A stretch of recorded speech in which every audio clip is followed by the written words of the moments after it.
بسم اللہ الرحمن الرحیم۔ السلام علیکم۔ اس کا نام جبلہ بن الاحم تھا۔ وہ غسان کا بادشاہ تھا۔ اس کے دل میں ایمان کی شمع جگمگا اٹھی۔ اس نے اسلام کے بارے میں سنا، اس پر غور و فکر کیا، پھر اسلام قبول کر لیا۔ یہ سیدنا عمر فاروق رضی اللہ تعالیٰ عنہ کی دور کی بات ہے۔ مسلمانوں کو اس کے اسلام لانے کی خبر ملی تو بہت خوش ہوئے۔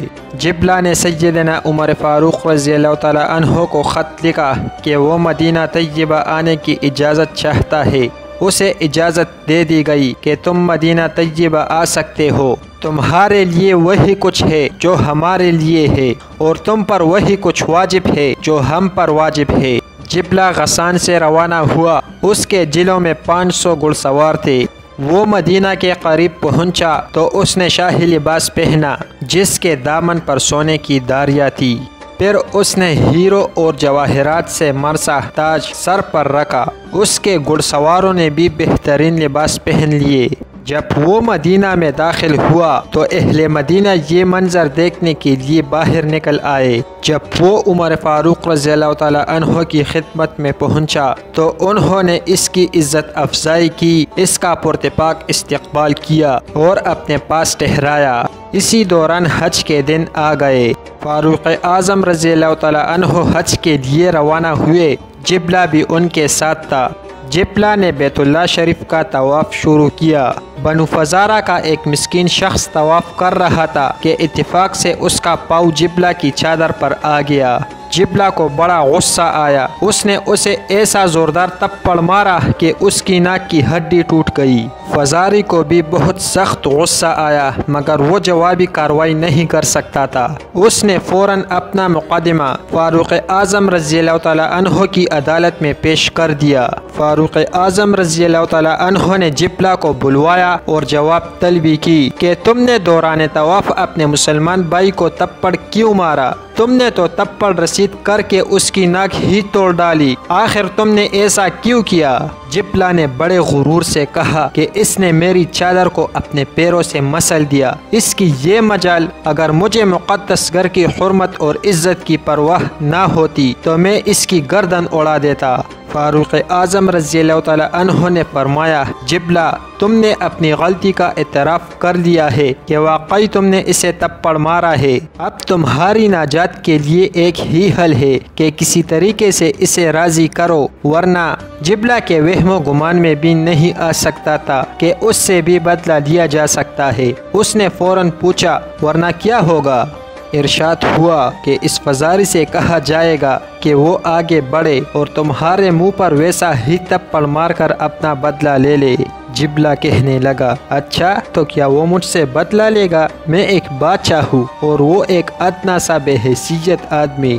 فاروق اعظم رضی اللہ تعالیٰ عنہ نے ارشاد فرمایا، اسلام نے سب کو برابر کے حقوق دیے ہیں، تم اور فزاری دونوں برابر ہو۔ اسلام کی نظر میں صرف وہی شخص افضل و اعلیٰ ہے جو تقوی کے لحاظ سے بہتر ہے۔ سبحان اللہ، یہ تھا اسلام کا انصاف۔ جبلہ کو اس قسم کے مساوی سلوک کا وہم و گمان بھی نہ تھا۔ اس نے کہا کہ میں اس صورت میں دوبارہ عیسائی بن جاتا ہوں۔ ارشاد ہوا، جو شخص اپنے دین یعنی اسلام سے پھر جائے، اسلام کی روح سے اس کی سزا موت ہے۔ جبلہ کہنے لگا، امیر المومنین، اس صورتحال پر غور کرنے کے لیے مجھے کل تک کی مہلت عطا فرمائے۔ فاروق اعظم رضی اللہ تعالیٰ عنہ نے مہلت دے دی۔ رات کا کچھ حصہ گزرا تو جبلہ اپنے ہمراہیوں کے ساتھ مکہ مکرمہ سے نکل بھاگا۔ وہ قسطنطنیہ پہنچا جہاں اس نے دوبارہ عیسائیت قبول کر لی۔ زمانہ بیت گیا، اس کی جوانی کا رنگ اڑ گیا، نقوش ماند پڑ گئے، شان و شوکت دھند لا گئی۔ اسے اسلام کے ایام یاد آ گئے، نماز اور روزے کی لذت بیدار ہونے لگی۔ اسے اسلام چھوڑنے پر ندامت ہوئی۔ زیادہ ندامت اس بات پر ہوئی کہ میں اسلام میں داخل ہونے کے بعد دوبارہ مشرک ہو گیا۔ اس احساس کے باوجود وہ آخری عمر تک عیسائیت پر قائم رہا۔ اس نے آخری عمر میں کچھ اشعار کہے جن کا مفہوم یہ ہے: شریف خاندان کے ایک چشم و چرا نے ایک تپڑ کے بدلے تپڑ کانے میں سب کی محسوس کی، جس کی وجہ سے اسلام سے برگشتہ ہو کر عیسائی بن گیا۔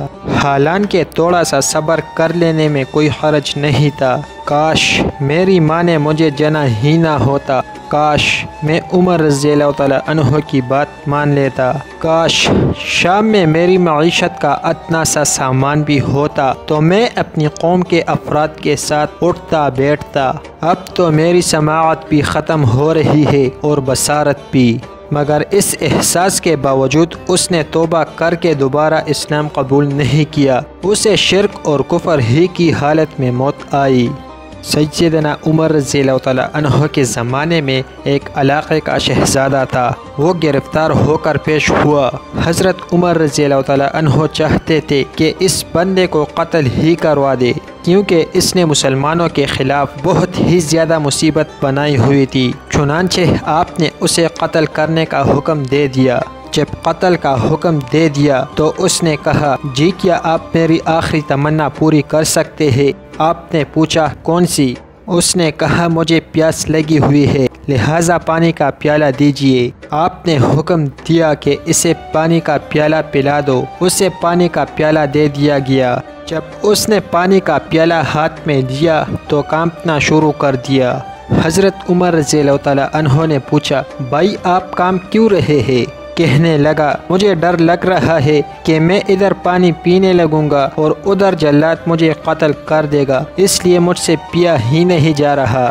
حضرت عمر رضی اللہ تعالیٰ عنہ نے فرمایا، تو فکر مت کر، جب تک تو یہ پانی پی نہیں لیتا اس وقت تک تجھے قتل نہیں کیا جائے گا۔ جیسے ہی آپ رضی اللہ تعالیٰ عنہ نے یہ کہا تو اس نے پانی کا پیالہ زمین پر گرا دیا اور کہنے لگا، جی آپ قول دے چکے ہیں کہ جب تک میں اپنی پیاس کا یہ پیالہ نہیں پیوں گا آپ مجھے قتل نہیں کریں گے، لہٰذا اب آپ مجھے قتل نہیں کر سکتے۔ حضرت عمر رضی اللہ تعالیٰ عنہ نے فرمایا، ہاں میں نے قول دیا تھا، لہٰذا اب میں تجھے قتل نہیں کرتا۔ جیسے ہی آپ نے کہا کہ میں تجھے قتل نہیں کرتا تو اس وقت وہ کہنے لگا، جی اچھا، آپ نے تو فرمایا کہ آپ مجھے قتل نہیں کریں گے، لیکن میری بات سن لیجئے کہ آپ مجھے کلمہ پڑھا کر مسلمان بنا دیجئے۔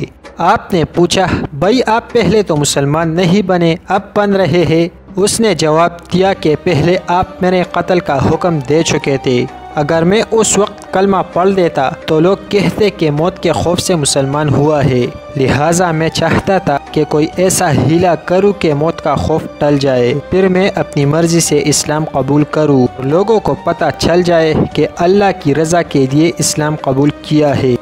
تو مخلص بندے کا کام کبھی ادھورا نہیں رہتا، بلکہ ہمیشہ رب العزت اس کو پورا کر دیتے ہیں۔